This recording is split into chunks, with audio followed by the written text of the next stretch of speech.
Hey, what's going on? So to the team house, I just saw you guys had some woman on named Assad something or another. Um, for some reason, this made me go out and do a little bit of research. Something that came to mind, totally tangential but interesting still, is history of the late Roman Empire and the first intelligence agency as part of the Byzantine Empire. And I'll try and leave it in the description, but there's a really interesting story. The late Roman Empire, both the West and the Eastern, had a hard time controlling Britain. And so one of the things that they did is they said, well, look, if we have to send military out and there's a chain of command, one of the things we're going to put inside of that is that the totality of that function isn't a totality, but it is encompassing.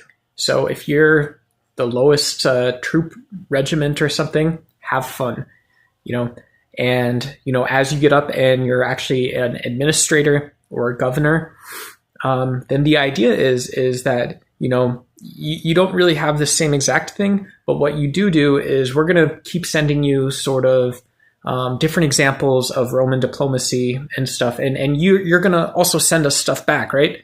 Like, awesome job out in Britain, right? And then we're going to have we're going to do this way. And so this shows some of the challenges of the Western Roman Empire prior to the fall, is that you have to hold on to this structure some way or another.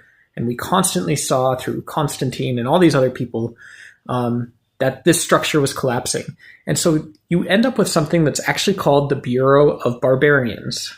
The Bureau of Barbarians. And this is one of the first intelligence diplomatic agencies in the world. One of their main functions was receiving envoys. So somewhere receiving envoys. And, they would be caretakers, overseers, all this other stuff of, foreign emissaries, these people that would come in. And they would also be the people that would keep an eye on, they're the people that accompany these foreign people into their land. And so the idea was, and the third thing they did is they maintained translators. They're the keepers of translators. All of this, right? All of this.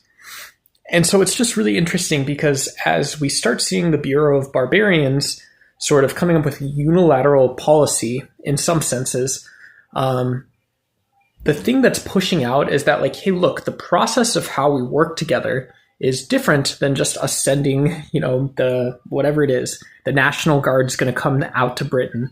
Now, welcome to the UK or whatever that is. That's a funny one. I love it.